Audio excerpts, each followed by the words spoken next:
From KQTV St. Joseph, this is KQ2 News at 6.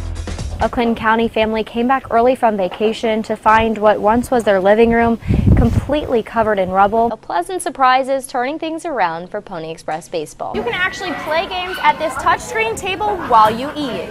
Eric Greitens is now the 56th governor of Missouri, and he says it's time to get to work. Shoppers were busy looking for bargain prices on holiday gifts. That way, if the lights are to go out, you're prepared. Windows rattled throughout a good part of North St. Joseph around 9:30 this morning after a large explosion leveled a home. I've been riding along with St. Joseph City street crews. I would like to see that, but quite honestly, I don't think I believe the groundhog at all. Pilots weren't the only ones who got to fly high today. Violet was taking it well. I think we were scaring her just a tiny bit with our enthusiasm. What does this mean for the team moving forward? Long line for the Hertz Donuts. Is that something you guys have tried before? Eclipse is bringing people together to make new friends, but this story is really about lifelong friendships. Wow. A moment 38 years in the making. There we go.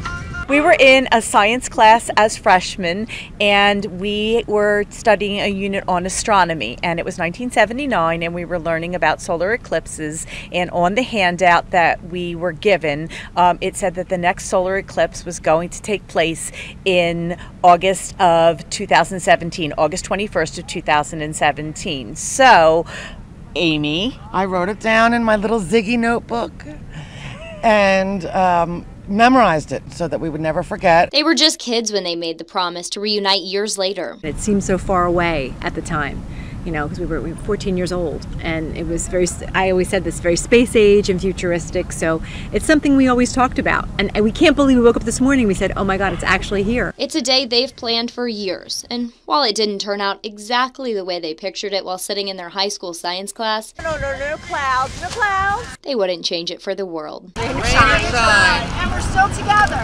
We're the Solar Sisters. We have never really lost touch. We've seen each other through all things in life. A once-in-a-lifetime experience shared between lifelong friends.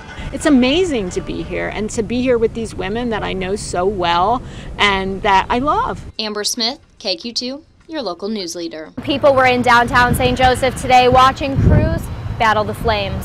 Smoke rose high in the sky, captivating the attention of many. It's a huge event. It draws in the whole town. When crews told employees at Monty Law Firm they needed to evacuate, some people didn't think the fire would get this out of hand.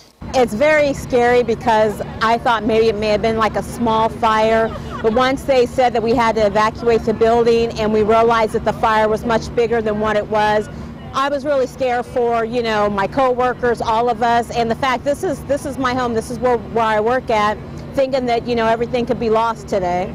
Others watching nearby do not live or work downtown, but know many people who do. Watching this fire was very tragic because we have a lot of friends down here that own businesses. Some of them live down here as well. They say it is one thing to see a fire of this magnitude on TV, but it evokes a whole new level of emotion to see it up close and personal. This is like the first time for me ever being this close to something so serious, so dangerous. When we initially started smelling the smoke, it was very thick.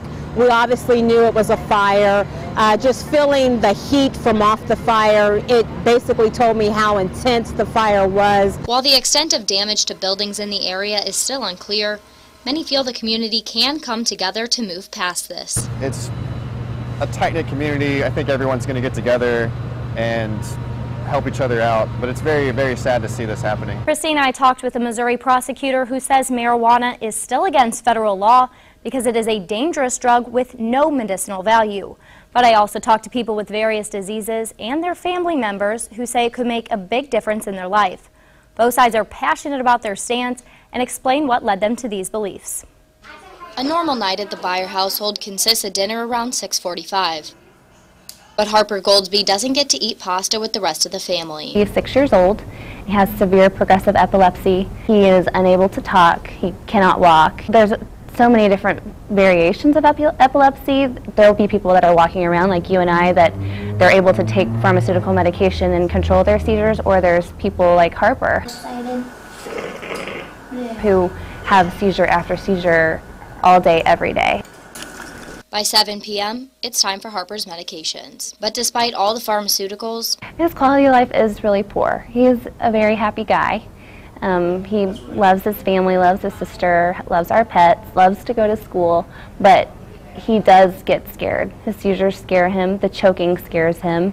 He turns blue about once a day. Bayer wants to assist her son any way she can. So it's an undertaking, but you know, I do what I can to help him, but I know that if his seizures were controlled and he did have some help, we wouldn't have to have all of that. She joined Normal KC, a marijuana advocacy group, a few years ago, where she met Executive Director Jamie Kaz. We ended up not making the ballot. We just missed out by just a few signatures, and we are going strong and going to try for 2018. They fell just short of the required amount of signatures needed to end up on Missouri's November ballot, with Missouri prosecutors leading the fight against the initiative. Here's the biggest problem with trying to legalize marijuana on a statewide basis, and that is it remains illegal under federal law, even though the Obama administration has decided not to enforce those laws. Due to the Controlled Substances Act of the United States, marijuana is illegal under federal law, but President Barack Obama chooses not to enforce the laws in states that legalized.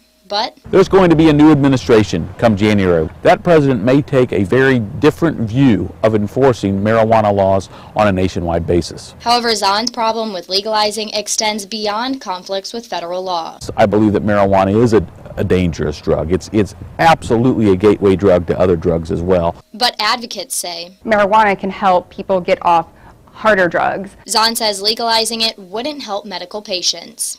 The DEA was asked to reclassify marijuana to move it off of Schedule I just this last year, and they decided not to after reviewing thousands and thousands of studies that show that marijuana simply doesn't have any medicinal value. So this whole idea of medical marijuana is just a myth. But Kaz couldn't disagree more. And when I first got involved with cannabis reform, I wasn't even aware of all of the benefits and how many different conditions it could help. Jennifer Shockley joined Normal KC when her mother passed away from a rare form of cancer. There was no chemo or radiation that would help her.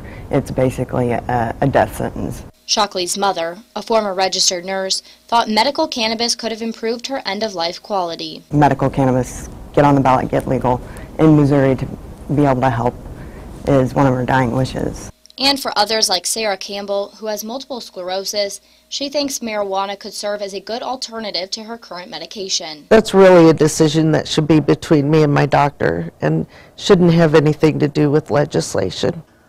As Harper has another seizure, Bayer expresses frustration, as the closest thing to marijuana allowed in Missouri is hemp oil, which is technically legal in the state, but difficult to get access to. There are not any doctors in the Kansas City area and I haven't actually found anyone in Missouri that is willing to help with that. Bayer says she is desperate to find a way to help her son. He continues to get sicker the older that he gets, and there are tons of children in the U.S. that are in states that medical marijuana has been legalized that are taking the medication, and it's helping them so much.